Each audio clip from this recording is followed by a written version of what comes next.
everybody, and welcome to the Pysa Noel show. And today I have somebody I'm really excited about. I have Crista Jackson here. Hello. Hi. So, yeah, we're gonna do the audience clap. Woo! Okay. We're on audience. So I have written a bio for her, so I want to introduce her the way I know her, and then she'll tell you a little bit more.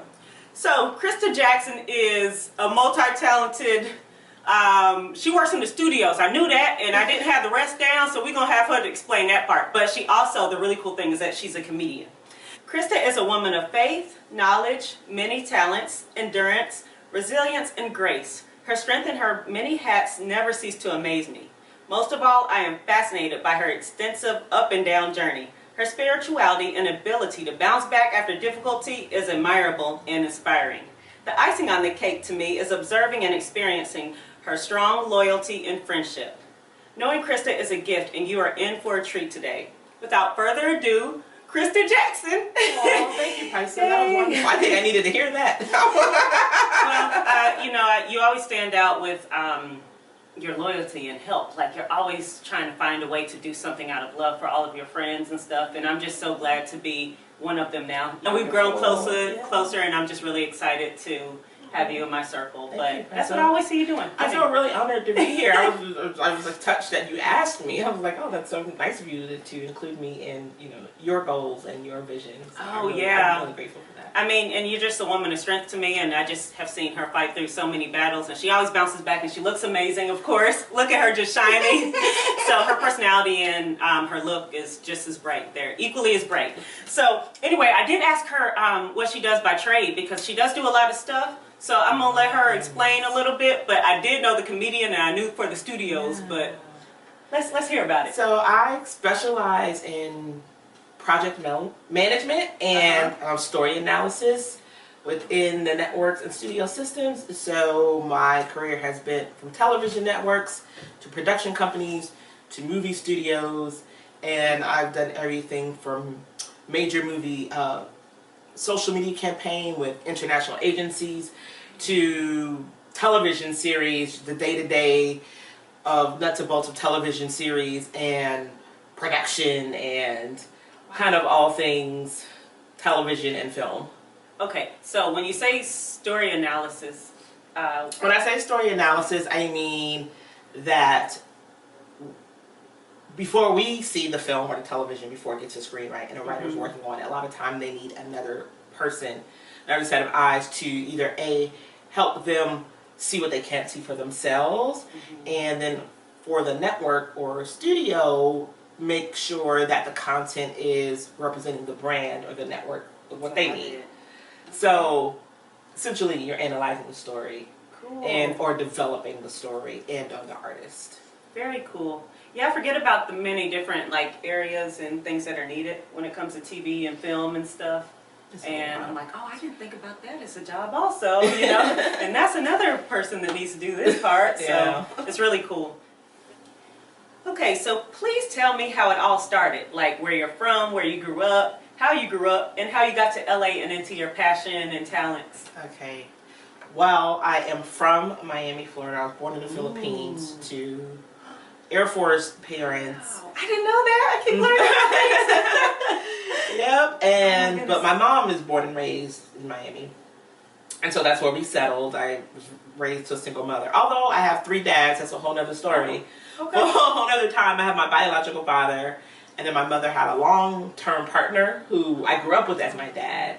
Cool. And I was a teenager when they broke up, but I was like 3 when they became a couple. Yeah. And then my mom actually remarried when I was 18 or 19. So I have my stepdad, who is like the world's greatest dad ever. Oh my gosh. So I have 3 dads. It all started, I was always a talkative kid, a curious kid. Being an only child, my mom's friends were my friends, so I was always like a little more mature. I was a little grown with it, huh? Exposed to things maybe that a child shouldn't be exposed to. And then my mom would always say too, like, enjoy life, and that was one thing that I definitely remember her instilling. It was like, shoot for your dreams and enjoy your life. And I saw the movie Boys in the Hood when I was 13 or 12, 13. It was on my birthday. Oh, okay. And I was just blown away, not with only with the experience that I had in theater. I don't think I'd ever had like a cinematic experience, but it was also like a learning experience because I'm like from the suburbs. So I was like this whole new world that I was like unfamiliar with. And then when I left the theater, I saw all these other people like really affected by the film as well. And I just thought, how powerful is this medium that I felt like the young men, especially young black men, were really moved by seeing themselves on screen and the anger of their situation. And I just thought, you can help people through this medium. And I fell in love with it, and I went to, since then, performing arts schools, performing arts middle schools, high school. I got a theater scholarship to college. Oh, wow. And I ended up turning it down because my goal was to always get into film, and then I went to film school at Howard. And I came home one summer, and I was like, what am I going to do with my life? Like, how do I use this film degree? Like, where do I go from here? And I gave my life to Christ at Howard. And so that summer, I was praying and and God opened up all these doors in LA. And Pysa, I tell you, not from the time that it was in my heart, I was living in LA 3 weeks later.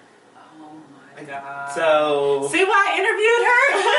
I keep learning stuff. I didn't even know this much. So. And then I drove literally from Miami to California. How long did that take? It took 3 days. It took 3 days. Did you enjoy it though?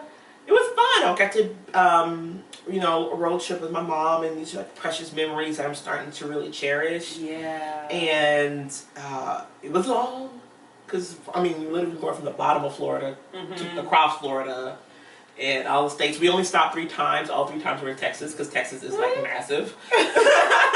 And in 3 days, 3 times. All in Texas, yeah. Oh, wow. But yeah, and that's how I got here.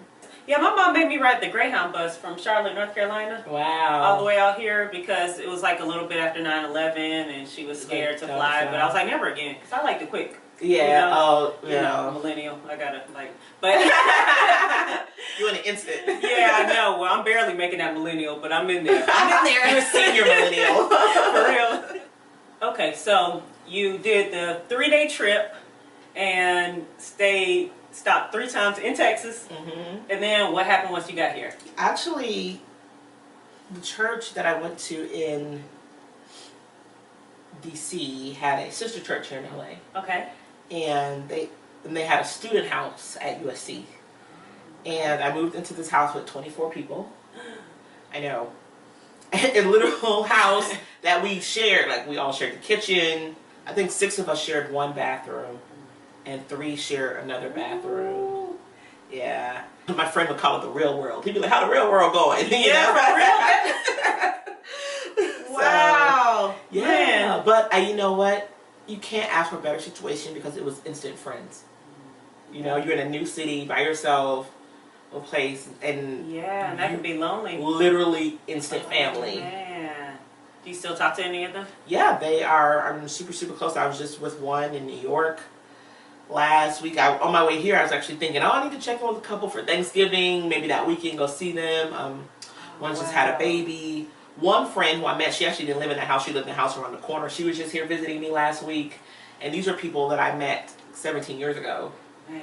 And we are all literally still consider ourselves brothers and sisters. Yeah, 17 years of friendship. Okay, so what was your first job out here, and when did you move out? What was the transition into your LA journey after that? So it took me 6 months to get a job. Okay. And during that 6 months, my church had a campus ministry at USC. So since I was living in the house, I got up every morning and I went out to USC and I set up their little campus ministry table.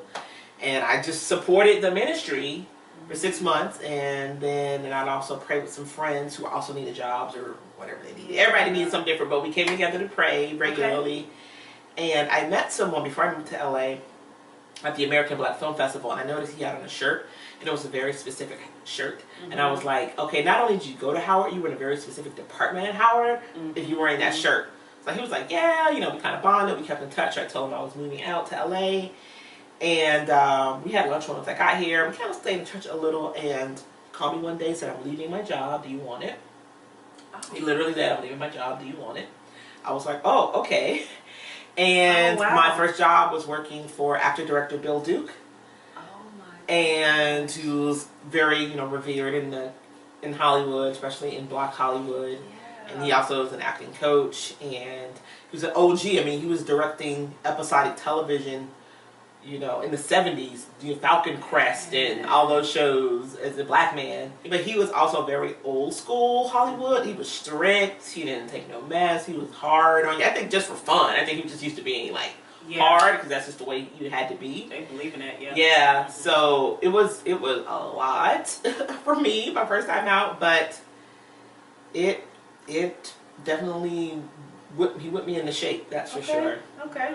I just feel like you have this humongous journey, and I'm like, okay, this is the next step. This is the next step. Yeah. Where are you now in your journey? So now in my professional journey, Let's stick with professional because we kind of started with professional journey. So at one point, working in development and working, you know, you have development, you have talent. It's kind of what they call like the sexy part of the industry. That you're really kind of, you have power in your hands to decide what gets on television and what doesn't. Yes. You know, at least at that particular company. And there were a lot of egos, and I just felt like, okay, I don't know if this is for me. And so I transitioned to another part of the industry, a little more legal based and public affairs based. So I was like, I get to still work with people, but just in a different capacity. What I learned was there's still always egos. And so now I said, let me stop and take a look and see what's really important to Crista, who Crista is, what her gifts and talents are, and what she wants to do to build out the rest of her life. And so I've decided to take some time to really stop and think to do that. And it can feel irresponsible to be like, oh, you're just like not working. But at the same time, sometimes when you're in something, it's hard to see. So now I'm taking a step back and reflecting on my past in order to decide what I need to do and who I need to be for my future. Yeah. Have you always worked kind of behind the scenes of the industry? Because you said you studied in theater and stuff, so have you ever wanted to be the star? No, I have not ever. I don't mind it. I'm not camera shy, or I speak in front of people, as you know. I had I did stand-up comedy for a while. I am not afraid of the spotlight, but I don't desire it. I don't need it. It's okay. So, you know, you probably know that you need some people who they need to be on, if they are being seen. It's like they just can't help themselves. I'm grateful that I don't have that. Like, I'm okay within the back. And I've always considered myself a little business-minded and creative, so I think that's why I like the behind the scenes. I understand. So, you are living in LA. How is it when you're not like wanting to be the actor or the singer and stuff? Like, how are your relationships? How is it like bonding with people out here? Because it seems like majority of the people out here want to be the star for the most part. You know what's funny? Even in the business world, people still want to be the star. They just want to be the star behind the scenes. They want to be the one that snags that hot talent, or finds that cool project. Or they want to be the one that gets the accolades for the work. So the attitude is still the same. Yeah. It's just just behind the scenes, which I think took some adjusting for me. Dang, yeah. There's no escaping it, right? Yeah, because to that point, the industry attracts ambitious people. So no matter where they are in the business, there's a certain hunger and drive and ambition that's there. Right. And we all have it to some degree. We do. What was like one of the most difficult times of your journey out here in LA, and how did you overcome it? So when I kind of got the dream job as like a junior executive at a production company, where I was looking for, I was doing scripted television, alternative television, and feature films. And I am like, this is it. I'm taking the means. I'm finding the talent. I'm literally going down and getting like partnerships with like other production companies that are like corporately financed. And in my mind, like I'm kicking butt, I'm taking names, and I found myself really, really empty. Interesting. And I was kind of heartbroken because I was like, this is all I've ever wanted to do. Like, I'm finally like in the money, and I just feel, and the words I use were, I've never felt so insignificant in my life. I literally said that out loud, sitting in my office at my desk after I finished the script. And I kind of didn't know what to do with that. And I felt like God had like let me down in a way. It was a major sacrifice to move across the country and do all stuff. I'm working hard. I'm going through the assistant route where people are just like memeing you for like no reason or any little thing. And I'm like, finally I'm gonna get to this place it's about to be on. Like in my version of making it, I'm like finally on the cusp of making it. And I was like, this is far from making it. And so my faith took a tumble. And what I've come to learn was, because I felt like it was God taking it away from me. He never said he was taking anything away from me. I think I was misplacing my confidence and my trust in the wrong thing. But it took me years to figure that out. And I literally felt like I was like wandering in the desert, like the Israelites, just out here, like I don't know what I'm doing. And all because I thought I had an expectation of what should be. And if I just would have been like, okay, well, this is what it is, but it's also just work. And this is not, we all like, don't worship this industry, don't worship what this means. Interesting. I think I would have got to the promised land faster.